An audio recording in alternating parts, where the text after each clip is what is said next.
Assalamualaikum warahmatullahi wabarakatuh. Alhamdulillah wa syukrulillah, pada kesempatan kali ini, saya akan menyampaikan sejarah biografi Syekh Abdul Muhyi Pamijahan. Yang mana, beliau ini termasuk salah satu dari wali min auliyaillah. Dan mengisahkan, lika-liku Syekh Abdul Muhyi saat mencari goa, seperti amanat sang guru, yaitu Syekh Abdul Rauf, dari Aceh.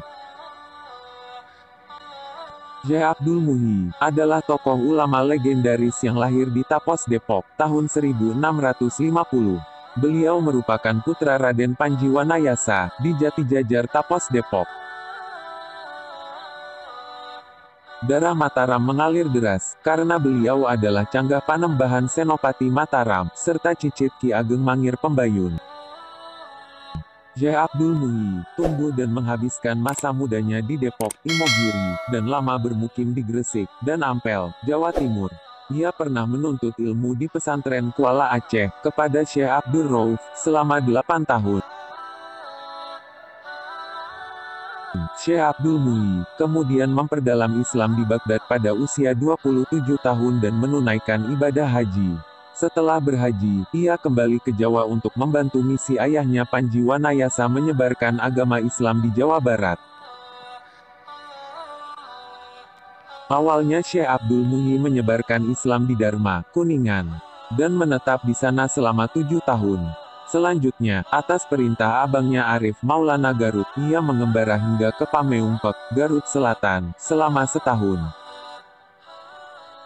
Syekh Abdul Muhyi, di dalam silsilah Mataram, adalah putra bungsu Raden Panji Wanayasa, disebutkan sebagai anak ketiga Raden Tumenggung Bagus Wanabaya, dan cucu Raden Ayu Roro Pembayun, putri dari Panembahan Senopati Mataram, yang memerintah pada paruh pertama abad 16. Syekh Abdul Muhyi adalah guru dari Syekh Yusuf Al-Makassari. Ulama tarekat Syatariyah ini, dalam naskah kitab Istiqlal Tarikah Qadariyah Naksabandiyah, juga disebutkan bahwa ada 3 guru tarekat yang diwarisi tasawuf Pamijahan, yaitu Abdul Qadir Jaelani, Abdul Jabar, dan Abdul Rauf Singkel.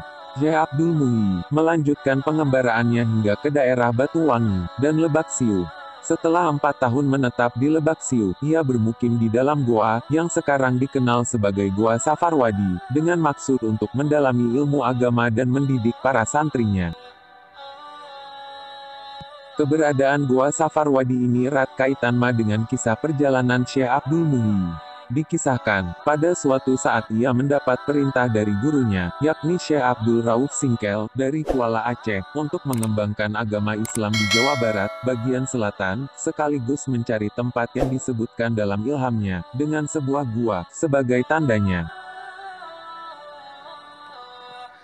Setelah melalui perjalanan yang sangat panjang dan berat, pada suatu hari, ketika sedang asyik bertafakur, memuji kebesaran Allah, Syekh Abdul Muhyi tiba-tiba menoleh ke arah tanaman padinya, yang didapati telah menguning, dan sudah sampai masanya untuk dipanen. Konon, setelah dipanen, hasil yang diperoleh ternyata tidak kurang, juga tidak lebih atau hanya mendapat sebanyak benih yang ditanam. Mengetahui hal ini, ia menjadi sangat terkejut sekaligus gembira, karena itu adalah pertanda bahwa perjuangannya mencari gua sudah dekat. Upaya pertama, untuk memastikan adanya gua yang dicari dan ternyata berhasil ini, dilanjutkan dengan cara menanam padi kembali, di lahan sekitar tempat tersebut. Sambil terus berdoa kepada Allah, supaya ini pada akhirnya juga mendapatkan hasil. Padi yang ditanam, berbuah dan menguning, lalu dipetik hasilnya, ternyata menuai hasil sama. Sebagaimana yang terjadi pada peristiwa pertama. Hal ini semakin menambah keyakinan Syekh Abdul Muhyi bahwa di tempat itulah, di dalam gunung, terdapat gua yang dicarinya. Suatu hari ketika sedang berjalan ke sebelah timur gunung tersebut, sambil bermunajat kepada Allah, Syekh Abdul Muhyi tiba-tiba mendengar suara air terjun, dan kicauan burung-burung kecil, dari tempat tersebut. Ia kemudian melangkah turun ke tempat di mana suara itu berada, dan di sana ia melihat sebuah lubang besar, yang ternyata sesuai dengan sifat-sifat gua yang ciri-cirinya, telah ditunjukkan oleh guruni. Itulah sepenggal kisah sejarah Syekh Abdul Muhyi Pamijahan. Semoga dengan meriwayatkannya sejarah waliullah, kita semua kelak dapat berkumpul bersamanya. Wassalamualaikum warahmatullahi wabarakatuh.